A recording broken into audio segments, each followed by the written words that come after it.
ये बता कि काफिला क्यों लूटा? जम्मू कश्मीर को भारत का अभिन्न अंग मानते हैं। सुषमा स्वराज एक ईमानदार, मुखर और मजबूत नेता, जिनकी भाषण शैली का केवल पक्ष ही नहीं विपक्ष भी मुरीद था। आज सुषमा स्वराज को गए हुए 1 साल हो गए हैं। आज ही के दिन 6 अगस्त 2019 को हार्ट अटैक के चलते उनका निधन हो गया था। मौजूदा हालात में राजनेता अपनी मर्यादा भूल चुके हैं, लेकिन सुषमा मंच पर जब जब खड़ी हुई तब तब पक्ष विपक्ष के हर नेता उन्हें सुनते रहे। सुषमा एक ऐसी शख्सियत थी जिन्होंने 4 दशकों तक भारतीय राजनीति में अपनी मेहनत के बल पर वो मुकाम हासिल किया जो आसान नहीं होता। उनके निधन से देश ही नहीं बल्कि पूरी दुनिया को झटका लगा था। सुषमा 67 साल की थी जब उन्होंने दिल्ली के एम्स में आखिरी सांसें ली थी। आज सुषमा स्वराज की पहली बरसी के मौके को लेकर सोशल मीडिया पर आम लोगों से लेकर बड़ी बड़ी हस्तियां तक सुषमा स्वराज के विदेश मंत्री रहने के दौरान किए गए कामों को याद कर रहे हैं। आपको शायद याद ही होगा कि कैसे ट्विटर पर सुषमा स्वराज आम लोगों की मदद के लिए एक्टिव रहती थी। सुषमा स्वराज ने विदेश मंत्री रहते हुए विदेश में फंसे लोगों की काफी बार मदद की। इसमें भारत आने या भारत से जाने के लिए वीजा ना मिलने जैसी दिक्कतों का ट्विटर पर समाधान देना भी शामिल था। भारत के निशानेबाज अभिनव बिंद्रा, जोधपुर के सिंधी हिंदू नरेश तिवानी, फिलीपींस में फंसे भारतीय शेख अतीक, हामिद अंसारी, पाकिस्तान से आई गीता या फिर अमन में फंसे हजारों भारतीय। ऐसे सैकड़ों मामले हैं जहां लोगों की बड़ी बड़ी समस्याएं सुषमा ने अपनी सूझबूझ से सुलझाई थी। किसी को उनके वतन पहुंचाया तो किसी के पासपोर्ट वीजा जैसी समस्याएं दूर की। सुषमा पीएम नरेंद्र मोदी के पहले कार्यकाल में विदेश मंत्री रही थी। 2019 में लोकसभा चुनाव में उन्होंने बीमारी के कारण चुनाव लड़ने से इनकार कर दिया था।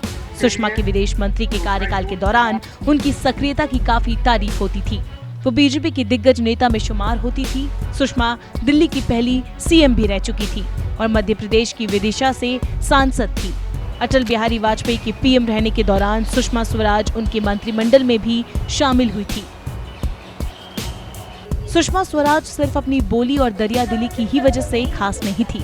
सुषमा के पहनावे को भी दुनिया भर में सराहा जाता था।